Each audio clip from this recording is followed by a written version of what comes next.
Hello बच्चों, let's read the question. For a particle showing the motion under the force F equals -5x in -2, the motion is A translatory, B oscillatory, C SHM, D both B and C. Now to answer this question, first we will discuss here the key concept, and here the key concept will be given as condition for the simple harmonic motion.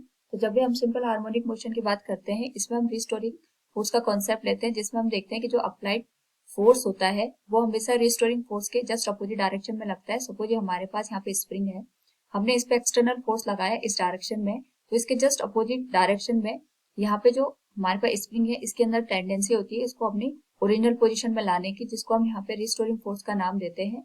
और जो restoring force होता है that is directly proportional to minus of x, क्योंकि यहाँ पे हमारे पास जो ये कंडीशन है ये सिंपल हार्मोनिक मोशन की कंडीशन को सेटिस्फाई करता है. साथ में हमें ये ध्यान रखना है कि अगर हम ये चाहते हैं कि कोई भी इक्वेशन हमारे पास यहाँ पे सिंपल हार्मोनिक मोशन की कंडीशन को सेटिस्फाई करे, उस पर्टिकुलर केस में अगर हम यहाँ पे प्रोपोर्शनलिटी का साइन हटा देते हैं, this will become minus of के एक्स. अगर के की वैल्यू यहाँ पे ग्रेटर देन 0 होगी, और यहाँ पे अगर मैं इसी इक्वेशन को इस तरीके से रिप्रेजेंट करूं, that is directly proportional to x raise to power n. N की वैल्यू हमारे पास यहाँ पे अगर 1 है, तो हमारे पास जो ये इक्वेशन होती है ये सिंपल हार्मोनिक मोशन को रिप्रेजेंट करती है.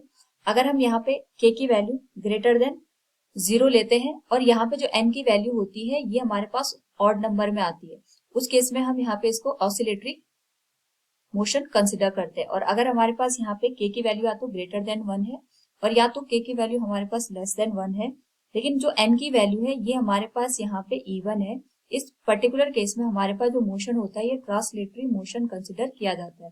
तो ये कुछ बेसिक कंडीशन थी जिसके बेसिस पे हम यहाँ पे मोशन को डिसाइड कर सकते हैं. क्वेश्चन में हमारे पास यहाँ पे फोर्स की वैल्यू दे रखी है -5 इंटू एक्स -2 के बराबर.